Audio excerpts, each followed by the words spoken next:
तो नमस्कार मेरे प्यारे साथियों, ये आपके पास क्वेश्चन नंबर 11 कौन सा है?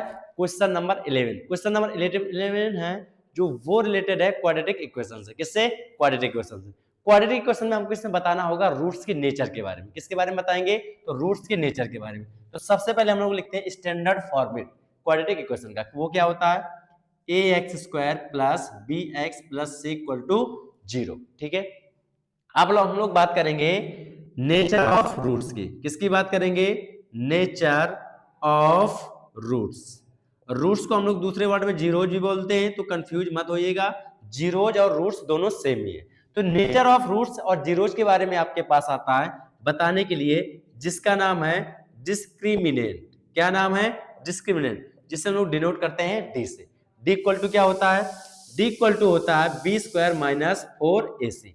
ठीक है, b क्या है, a क्या है, c क्या है? तो देखिए जो b होता है वो होता है x का कोएफिशिएंट, a होता है x² का कोएफिशिएंट, और c क्या होता है? कांस्टेंट होता है। तो इसकी हेल्प से हम लोग बता देते हैं नेचर ऑफ रूट्स। तो कैसे बताएंगे? तो यहां से जो आपके पास d की वैल्यू निकलती है, तो d की वैल्यू या तो ग्रेटर देन 0 होगी, d की वैल्यू या तो इक्वल टू 0 होगी, या तो d की वैल्यू लेस देन 0 होगी। ठीक है, जो ग्रेटर देन 0 होगी मतलब पॉजिटिव, ग्रेटर देन 0 का मतलब 0 से कुछ ज्यादा, 1.1 1.2, ये सब क्या ग्रेटर देन 0 है। इक्वल टू 0 0 आ जाए, या तो डी की वैल्यू लेस देन 0 आ जाए, तो क्या क्या होगा ध्यान समझिएगा। तो जिसमें ग्रेटर देन 0 होती है उसमें आपके पास जो रूट्स होते हैं वो होते हैं आपके पास रियल एंड डिस्टिंक्ट। कैसे होते हैं? Real and distinct.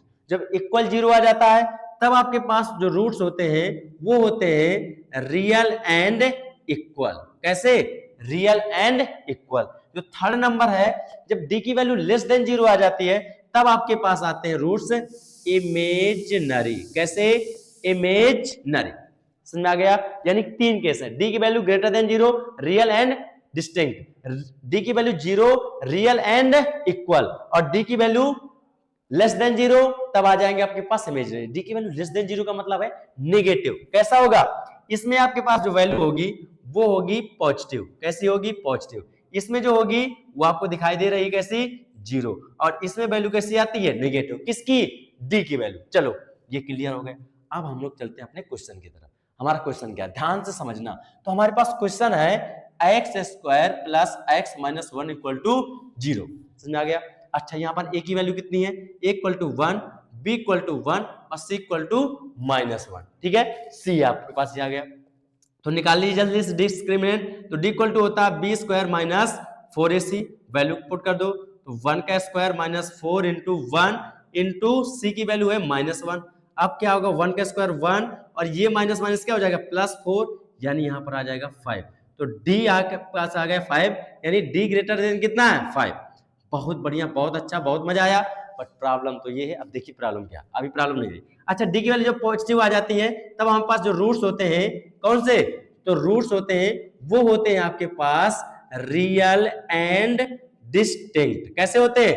Real and distinct. Option देखिए भाई साहब, डिस्टिंक्ट डिस्टिंक्ट, ठीक है, रियल। आप समस्या यहां पर तो रियल एंड डिस्टिंक्ट कहीं है ही नहीं, यहां पर तो रेशनल इरेशनल कह रहा है। तो रेशनल इरेशनल के लिए हमको क्वाड्रेटिक इक्वेशन को सॉल्व करना पड़ेगा।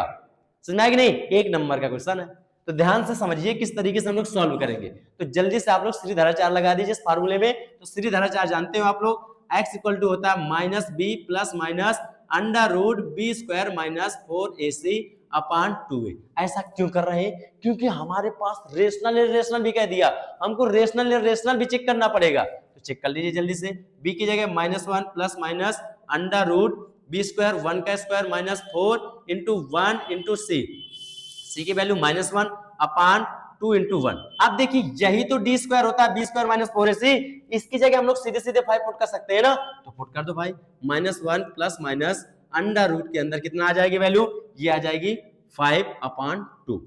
ये आ गया x की। अब x की वैल्यू एक बार पॉजिटिव साइन ले लीजिए, तो पॉजिटिव पर आ जाएगा -1 प्लस √5 अपान 2, और एक बार नेगेटिव साइन ले लीजिए तो आ जाएगा -1 माइनस √5 अपान 2। देखो रूट के अंदर 5 आ रहा है, और रूट के अंदर यदि 5 है तो वो वैल्यू कैसी रहती है?